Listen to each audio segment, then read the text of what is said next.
लेकिन जो exit poll आए हैं वो कहीं ना कहीं परसेप्शन ये क्रिएट करना चाहते हैं कि हाँ भारतीय जनता पार्टी जीत रही है, जिससे वो चोरी भी करें अगर वो भी ना पता लगे कि हाँ चोरी हुई है। ये जितने कुछ एग्जिट पोल हुए हैं वो इसीलिए हुए हैं कि अगर वो चोरी भी करें तो शायद नजर ना आए।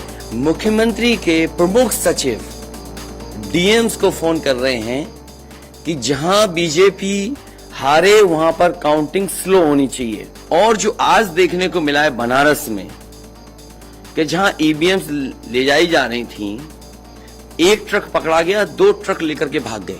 ये घबरा गए उसी दिन जिस दिन अखबारों में कुछ जगह आया कि कहीं पार्क की सफाई हो रही है, कहीं घर की सफाई हो रही है।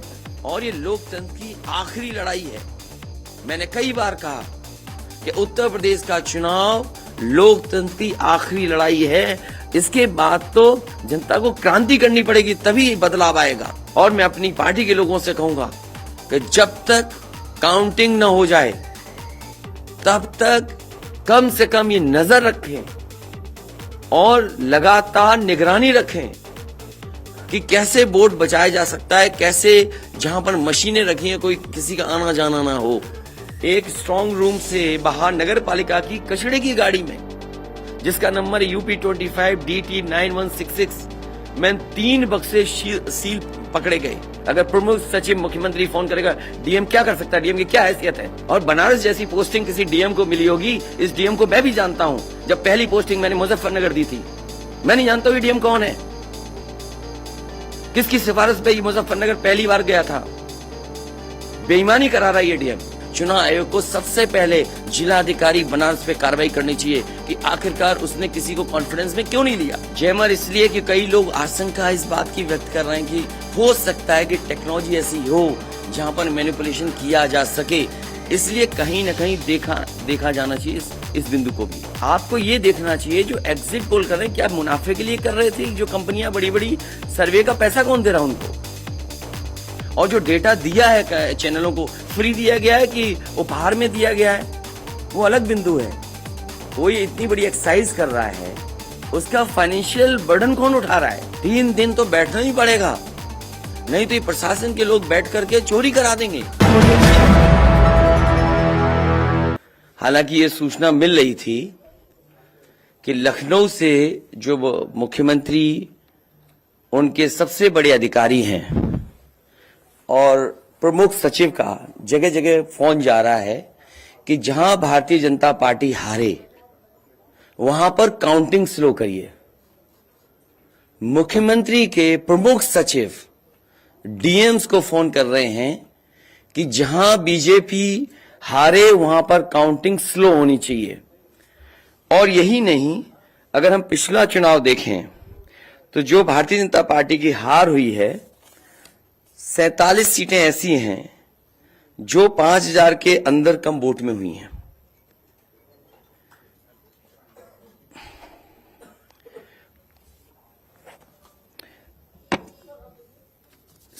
सीटें ऐसी हैं पिछले चुनाव की जहां पर 5000 वोट के कम फासले से भारतीय जनता पार्टी जीती है।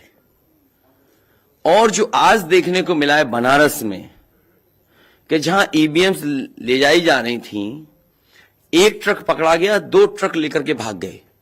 अगर सरकार चोरी नहीं कर रही थी, ये वोट की चोरी जो नहीं कर रही थी, तो कम से कम बताए कि एक गाड़ी रोक ली, पकड़ी गई, लाइव है, अभी भी हम लाइव देख सकते हैं। 2 गाड़ियां क्यों भागी? अगर कोई चोरी नहीं थी, प्रशासन ने, सिक्योरिटी ने इतना इंतजाम क्यों नहीं किया?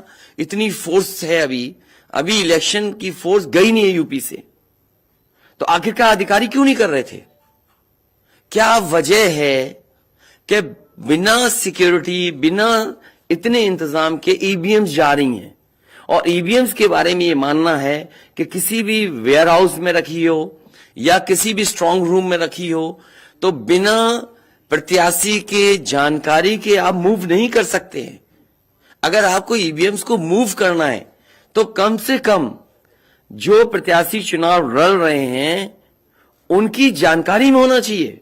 और सोचिए, मुख्यमंत्री आवास से प्रमुख सचिव, मुख्यमंत्री जगह जगह फोन कर रहे हो और डीएम्स को बता रहे हो, ये घबरा गए उसी दिन जिस दिन अखबारों में कुछ जगह आया कि कहीं पार्क की सफाई हो रही है, कहीं घर की सफाई हो रही है। और आप में से वो लोग हैं जो जमीन पर घूमे, जो जमीन पर चुनाव चल रहा है, वो भारतीय जनता पार्टी के खिलाफ था, जनता के अंदर नाराजगी थी। ये जो कल एग्जिट पोल आए हैं, मैं एग्जिट पोल पर बोलना नहीं चाहता था, लेकिन जो एग्जिट पोल आए हैं वो कहीं ना कहीं परसेप्शन ये क्रिएट करना चाहते हैं कि हां भारतीय जनता पार्टी जीत रही है, जिससे वो चोरी भी करें अगर, वो भी ना पता लगे कि हां चोरी हुई है। इसीलिए अगर हमने वोट दिया है, तो मैं अपने नौजवानों से, किसानों से और आम लोगों को कहूंगा कि उतनी हमारी जिम्मेदारी बनती है कि वोट को हम बचाएं। अगर वोट नहीं गिना जाएगा तो लोकतंत्र कहां जाएगा? और ये लोकतंत्र की आखिरी लड़ाई है। मैंने कई बार कहा कि उत्तर प्रदेश का चुनाव लोकतंत्र की आखिरी लड़ाई है। इसके बाद तो जनता को क्रांति करनी पड़ेगी, तभी बदलाव आएगा। इसलिए मैं अपने पार्टी के लोगों से और जो सच्चे ईमानदार, सच्चे सिपाही हों, सच्चे अधिकारी हों, सच्चे पत्रकार हों, कम से कम आगे आए और लोकतंत्र को बचाने के लिए खड़ा हों। और मैं अपनी पार्टी के लोगों से कहूंगा कि जब तक काउंटिंग न हो जाए तब तक कम से कम ये नजर रखें और लगातार निगरानी रखें कि कैसे वोट बचाया जा सकता है, कैसे जहां पर मशीनें रखी हैं कोई किसी का आना जाना ना हो। ये लोकतंत्र के लिए बहुत ही खतरे का समय है। जो दल हार गया, अब उसके बस में यही है जो अब करने जा रहे हैं। ये जितने कुछ एग्जिट पोल हुए हैं वो इसीलिए हुए हैं कि अगर वो चोरी भी करें तो शायद नजर ना आए। अब ईवीएम्स पकड़ी गई हैं, बहाना कोई ना कोई अधिकारी बताएंगे कि हम ईवीएम्स इसलिए ले जा रहे थे। आखिरकार फोर्स के साथ क्यों नहीं ईवीएम्स जा रही थी? ये तो ईवीएम की एक बनारस की जो अभी भी लाइव चल रहा है वो घटना है। बरेली में एक स्ट्रांग रूम से बाहर नगर पालिका की कचड़े की गाड़ी में, जिसका नंबर UP25DT9166 में 3 बक्से सील पकड़े गए। जो सील बक्से थे, एक बक्से में सादा बैलेट पेपर था तथा 2 बक्से में मोहरें, रजिस्टर तथा सील करने वाला सामान था। करीबन 500 बैलेट पेपर पकड़े गए। इसी तरह सोनभद्र का है कि सोनभद्र में भी बड़े पैमाने पे चीजें पकड़ी गई। वो भी लोग समझ में आ गया तो उन्होंने देखा, एसडीएम को रोका। एसडीएम घोरावल जनपद सोनभद्र में खाली मत पर अपनी गाड़ी से पॉलिटेक्निक कॉलेज ले जाते हुए पकड़े गए। क्या सफाई देगी सरकार? इसीलिए मैंने कहा प्रमुख सचिव मुख्यमंत्री आप जानकारी कर लें। अगर आपके डीएम्स कोई जानकार हैं, उन्होंने खुद बताया है कि वहां से, लखनऊ से फोन आ रहे हैं कि जहां पर भारतीय जनता पार्टी हार रही हो वहां पर काउंटिंग स्लो हो और रात तक काउंटिंग लेकर के जाइए। तो मैंने आपसे कहा कि ये लोकतंत्र का आखिरी चुनाव है। इसके बाद तो जिस तरीके से आजादी के लिए लड़ाई लड़ी गई थी उसी तरह की हमें और आपको क्रांति करनी पड़ेगी। मैं तो अपने नौजवानों से अपील करूंगा कि जहां किसान इतने साल बैठे रहे तब सरकार झुकी, कम से कम 3 दिन लोकतंत्र के अखंड प्रहरी बनकर के ईवीएम्स को बचाएं और चुनाव को बचाएं। वाराणसी की तरफ से बयान आया है। मैं किसी डीएम का इसलिए नहीं मानूंगा। डीएम कौन होता है? अगर प्रमुख सचिव मुख्यमंत्री फोन करेगा, डीएम क्या कर सकता है? डीएम की क्या हैसियत है? वो ये कह रहे हैं कि ये कर्मचारियों की ट्रेनिंग के लिए ये ईवीएम्स गए। ये फिर जो प्रत्याशी लड़ने रहे थे उनको आखिरकार डीएम ने क्यों नहीं बताया? डीएम अगर ये जवाब दे रहा है तो उस डीएम से पूछिए कि डीएम ये बताओ कि तुमने जो प्रत्याशी चुनाव लड़े थे उसके बारे में क्यों नहीं बताया उन प्रत्याशियों को? ये डीएम आखिरकार किसके नीचे काम कर रहे हैं?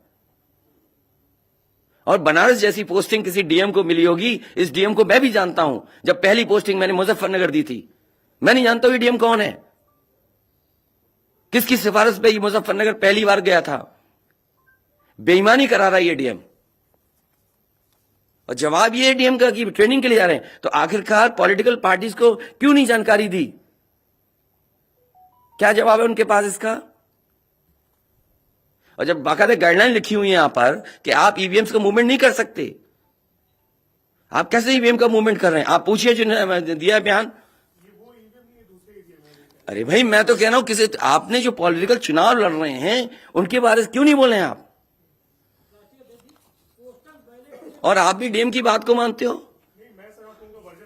वो वर्जन इसलिए बोल रहे हैं क्योंकि सरकार एक भाषा बोलेगी, ऊपर से नीचे तक भाषा एक बोलेगी। आप बताइए, जब समाजवादी सरकार का चुनाव था, इलेक्शन कमीशन ने जो शिकायत की उस अधिकारी को हटाया गया? आज इलेक्शन कमीशन ने किसी अधिकारी को हटाया हो? एक अधिकारी अगर इलेक्शन कमीशन हटाया हो तो बता दो। मुझे कोई उम्मीद नहीं, इसीलिए मैं कह रहा हूं कि लोगों को लड़ना पड़ेगा। अगर लोकतंत्र बचाना है तो कहीं ना कहीं तैयारी करनी पड़ेगी लोकतंत्र बचाने के लिए। जो गाइडलाइन है, आज जो बैलेट पेपर पकड़े गए हैं सोनभद्र में, जो बैलेट पेपर पकड़े गए हैं आपके बरेली में, जिस तरह ईवीएम्स को ले आया जाता है, ये सवाल बड़ा है। अधिकारी वही भाषा बोलेंगे जो उनको बोलने के लिए सरकार कहेगी। वो नहीं चाहते कि ओम प्रकाश राजभर जी, क्या भूल गए? इलेक्शन कमीशन याद नहीं है? ओम प्रकाश राजभर जी नॉमिनेशन के लिए गए, इनको अपमानित नहीं किया गया? क्या प्रशासन कार्रवाई कर रहा था? स्वामी प्रसाद मौर्य जी के साथ क्या व्यवहार हुआ? कोई भूल जाएगा इन बातों को? और चुनाव भर में क्या भाषण थे, क्या भाषा का इस्तेमाल था? हर जगह डराने का काम जनता को। ये अलग बात है, कम से कम इलेक्शन कमीशन को ये देखना चाहिए, खुलेआम जनता देख रही है, आज के जमाने में लाइव है कि किस तरीके से ईवीएम्स को ले आया जा रहा था। चुनाव आयोग को सबसे पहले जिलाधिकारी बनारस पे कार्रवाई करनी चाहिए कि आखिरकार उसने किसी को कॉन्फिडेंस में क्यों नहीं लिया। अगर मशीनें जा रही थी तो प्रत्याशियों को क्यों नहीं बताया गया, पॉलिटिकल पार्टीज को क्यों नहीं जानकारी दी गई?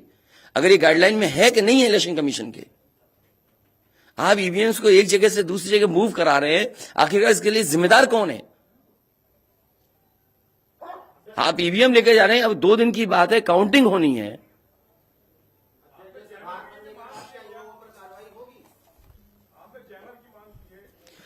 जैमर इसलिए कि कई लोग आशंका इस बात की व्यक्त कर रहे हैं कि हो सकता है कि टेक्नोलॉजी ऐसी हो जहां पर मैनिपुलेशन किया जा सके, इसलिए कहीं ना कहीं देखा जाना चाहिए इस बिंदु को भी। भारतीय जनता पार्टी के नेता लगातार कह रहे हैं कि ओम प्रकाश राजभर हो, स्वामी प्रसाद मौर्य हो, संजय चौहान हो, या जो कहें कि आपके साथ जो लोग आपके चुनाव में आपके साथ आए, आपके साथ चुनाव लड़े, उनको चुनाव नहीं जीतने देंगे, उनको चुनाव किसी भी कीमत पर हम हराएंगे। तो यही तो तरीका, जो लड़ रहे हैं उनके बेटे ही तो लड़ रहे हैं चुनाव, जहां की ईवीएम्स पकड़ी गई हैं। और भविष्यवाणी एग्जिट पोल में कैसे आ सकती है? पॉलिटिकल लीडर्स जो बातें कहें, सत्ता के लोग बैठे हुए, वो एग्जिट पोल में कैसे दिखाई दे रहा है? प्रशासन और सरकार की जो चोरी है इसमें एग्जिट पोल के टेलीविजन चैनल शामिल है। आपको ये देखना चाहिए, जो एग्जिट पोल कर रहे हैं क्या मुनाफे के लिए कर रहे थे? जो कंपनियां बड़ी बड़ी, सर्वे का पैसा कौन दे रहा है उनको? और जो डेटा दिया है चैनलों को, फ्री दिया गया है कि उपहार में दिया गया है, वो अलग बिंदु है। कोई इतनी बड़ी एक्सरसाइज कर रहा है, उसका फाइनेंशियल बर्डन कौन उठा रहा है?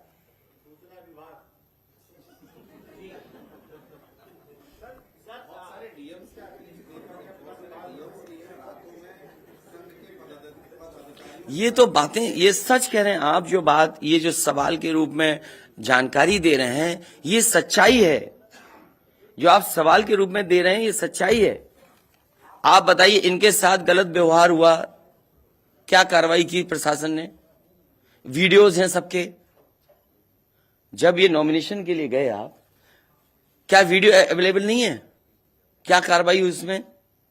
स्वामी प्रसाद मौर्य जी के ऊपर जो अटैक हुआ, उसमें क्या कार्रवाई हुई?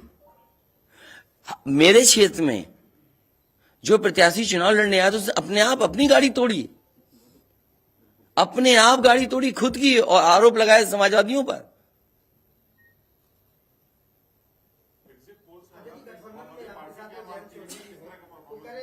क्या करेंगे जब वोट को लेंगे? आगे वो कह रहे हैं शांतिपूर्ण मतगणना के लिए उन्होंने अपील की है। नहीं, शांतिपूर्ण मतगणना के लिए तो हम भी अपील कर रहे हैं, लेकिन सावधान रहें। अगर वोट दिया है तो वोट को बचाए भी तो सही। अगर ईवीएम्स खुली सड़क पे इस तरह जाएंगी, आप क्या उम्मीद करोगे? आपके बैलेट पेपर पकड़े जा रहे हैं, आपके लखनऊ में ही एक गाड़ी पकड़ी गई थी, उसके अंदर क्या क्या था? वो कहते वो तो हर गाड़ी में टूल बॉक्स होता है। तो टूल बॉक्स में इतना बड़ा हथौड़ा थोड़ी होता है कि आप ताला तोड़ दो। वोट बचाने के लिए कहीं ना कहीं हमें एक अखंड प्रहरी की तरह काम करना पड़ेगा। और अगर हमारे किसान इतने दिनों बैठ सकते हैं, अब तो 3 दिन की बात है, 3 दिन तो बैठना ही पड़ेगा, नहीं तो ये प्रशासन के लोग बैठ करके चोरी करा देंगे। और मामूली चोरी है वोट की, ये लोकतंत्र के साथ है। लोगों को ये भूलना नहीं चाहिए आपके पड़ोसी देशों में क्या हो रहा है।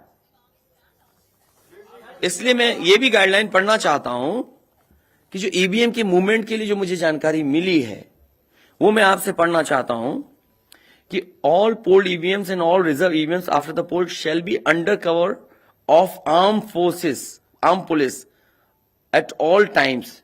Reserve EVMs should also be returned at the same time when the polled EVMs are returned at the receipt center. Reserve EVMs shall not be kept in the strong room meant for polled EVMs. They shall be kept in another strong room meant for keeping reserve EVMs. It must be ensured that all reserve EVMs are also deposited in the strong room meant for reserve EVMs at the same time when the polled EVMs are deposited in the strong room meant for the polled EVMs. तो EVMs के लिए बिल्कुल clear कहा गया है कि कैसे क्या होना है। और भाई जांच भी कौन करेगा? अगर डीएम ही जांच करेगा तो क्या उम्मीद करोगे आप उसके लिए? इसके आगे जो पॉलिटिकल पार्टी हम तय करेंगे क्या करना है। अगर हमें कोर्ट का भी सहारा लेना पड़ेगा, लेकिन उससे पहले हम अपने पार्टी के कार्यकर्ता नेताओं और जो हमारे सच्चे पत्रकार, सच्चे पुलिस फोर्स में लोग हैं या वो लोग हैं, उनसे भी मेरी अपील होगी कि कम से कम लोकतंत्र को बचाने के लिए आगे आए। कोर्ट से पहले मैं आप लोगों के माध्यम से अपील करना चाहता हूं, ऐसे तमाम लोग जो लोकतंत्र को बचाना चाहते हैं वो कम से कम आगे आए।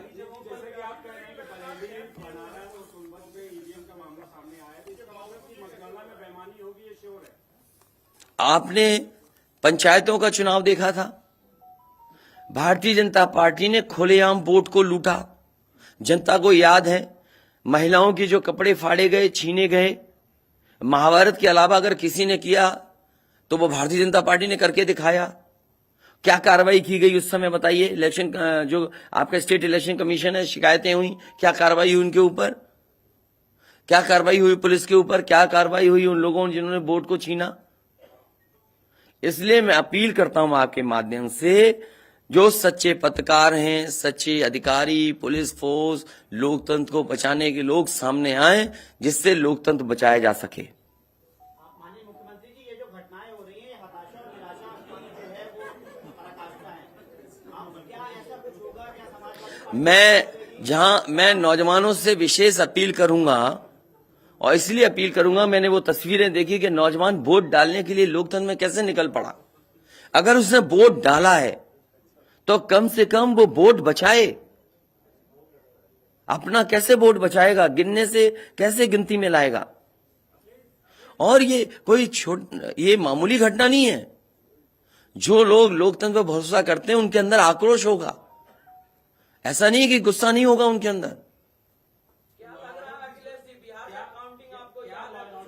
इसीलिए मैंने कहा कि 5,000 के अंतर में सीटें जो जीती गई थी भारतीय जनता पार्टी की, वो 47 हैं। और मैंने इसीलिए कहा कि प्रमुख सचिव, मुख्यमंत्री, जिलाधिकारियों को फोन कर रहे हैं कि काउंटिंग स्लो की जाए। और बैलेट के लिए हम लोगों ने अपने प्रत्याशियों को और जो एजेंट्स हैं, हमारे इलेक्शन एजेंट, उनको समझाया है कि बैलेट को किस तरीके से काउंट करना है, कैसे रखे जाएं, उन सब को समझाने का काम किया। और आप में से जो लोग बनारस गए होंगे वो जानते होंगे कि बनारस साउथ समाजवादी पार्टी जीत रही है, अयोध्या समाजवादी पार्टी जीत रही है। ये घबराहट है बीजेपी को। पवन पांडे जीत रहा है, ये घबराहट है। किशन दीक्षित जीत रहा है, ये घबराहट है बीजेपी को। नहीं, वो अलग बात है, पान भी खाया। और भाषा नहीं देखी आपने? क्या प्रवक्ता की बात करते? कौन है ये चीज प्रवक्ता? कोई प्रवक्ता की बात नहीं करेंगे। क्या प्रवक्ता उठा लाए आप किसी गली मोहल्ले से? क्या प्रवक्ताओं की बात करते हैं आप? इतने सीनियर जर्नलिस्ट बनते हो आप अपने आप को। ये मामला सीरियस है, क्या प्रवक्ता बताएगा?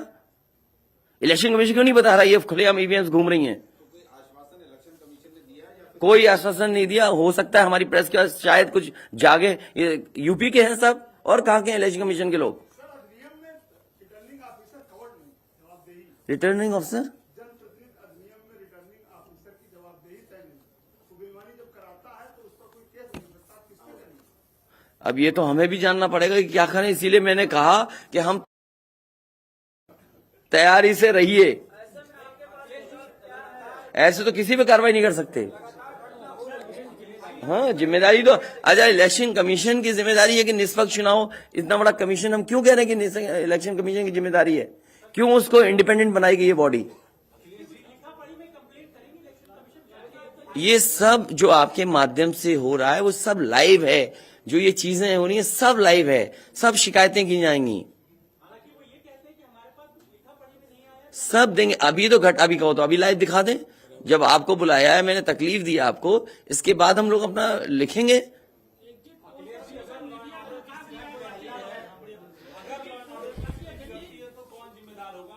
इलेक्शन कमीशन जिम्मेदार है इसके लिए। ईवीएम्स खुलेआम जा रही हैं, बैलेट पेपर कूड़े के डब्बे में पकड़े जा रहे हैं, गाड़ी का नंबर हम बता रहे हैं आपको, एसडीएम लेकर के जा रहा है। और मैं तो कहूंगा कि चुनाव हमारे जितने भी समाजवादी लोग हैं कानून व्यवस्था को मानते हुए शांतिपूर्ण रहें, लेकिन जिम्मेदारी सरकार की भी तो है। ये जिम्मेदारी इलेक्शन कमीशन की नहीं है, सरकार की नहीं है। आप अगर पूरी सुरक्षा के साथ उन ईवीएम्स को ले जाते, जो प्रत्याशी चुनाव लड़ रहे हैं उनकी जानकारी में लेकर के जाते हैं, तो किसको आपत्ति थी? ये तो पकड़ी गई हैं।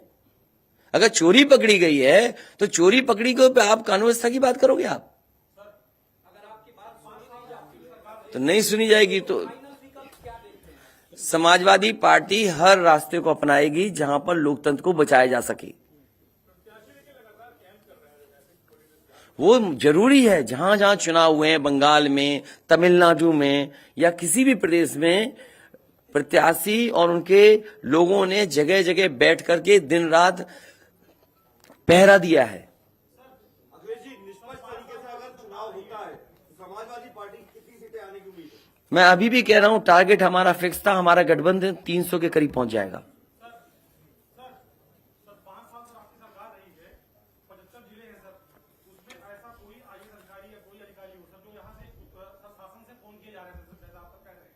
मुझे तो अधिकारी नहीं बताया ना।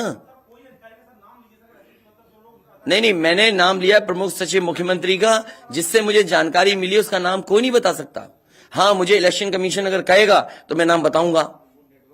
दोस्तों, यूपी की धुआंधार राजनीतिक खबरों के लिए भारत एक सोच को सब्सक्राइब जरूर करिए और बगल वाली घंटी जरूर दबाइए, क्योंकि अगर आप एक बार नोटिफिकेशन बेल दबा देंगे तो आपको हमारे नए वीडियो की सूचना बिल्कुल मुफ्त में मिल जाएगी और आप जब चाहे जानकारी से भरा वीडियो अपनी मर्जी के मुताबिक देख पाएंगे। चलते हैं। जय भीम, जय भारत।